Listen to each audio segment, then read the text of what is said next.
تو اب اس کی کل برسی ہے، تو مجھے اس برسی کے لیے جانا ہے آج. آپ اس لیے اس کیس کی کوئی اور تاریخ اپنی مرضی کی دے دیں. جی جج صاحب نے کہا آپ کیا کہتے ہیں کہ میری ریٹائرمنٹ کے بعد یہ کیس سنا جائے؟ انہوں نے کہا بالکل نہیں، آپ جب مرضی کوئی تاریخ دے دیں، آج کے علاوہ میں آ جاؤں گا اور دلائل دوں گا. لیکن کیونکہ میری وہ اہلیہ جو ہے ان کے ساتھ میں نے اتنے سال گزارے، اب ان کی برسی ہے. تو چیف جسٹس میاں ثاقب نثار صاحب نے کہا کہ اب آپ مسکراتے ہوئے کہا کہ وہ میری بھابھی تھیں اور اب آپ ان کی وفات کے بعد جو ہے ان سے بڑی اظہار محبت کر رہے ہیں. تو اس کے بعد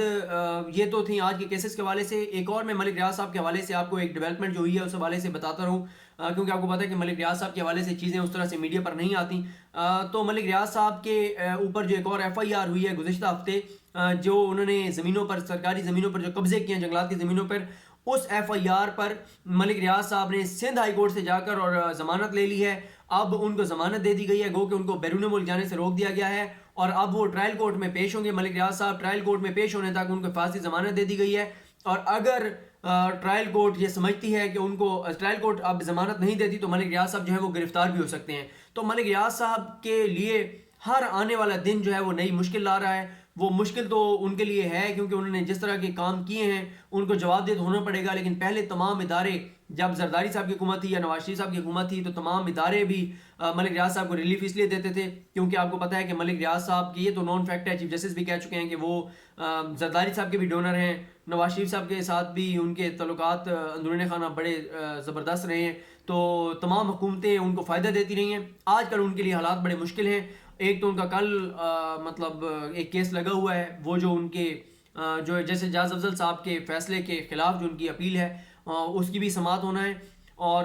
اس میں بھی ان پر ایف آئی آر بھی درج ہو گئی ہے اور ان کے خلاف انہوں نے ٹرائل کورٹ میں پیش ہونا ہے. اور جہاں پر اگر ٹرائل کورٹ نے ان کو ضمانت نہ دی تو ملک ریاض صاحب کو گرفتار بھی کیا جا سکتا ہے. تو یہ آج کے اہم کیسز کی تفصیلات تھیں. اللہ کریم آپ کا حامی و ناصر ہو. اپنی دعاؤں میں یاد رکھیے گا. خدا حافظ.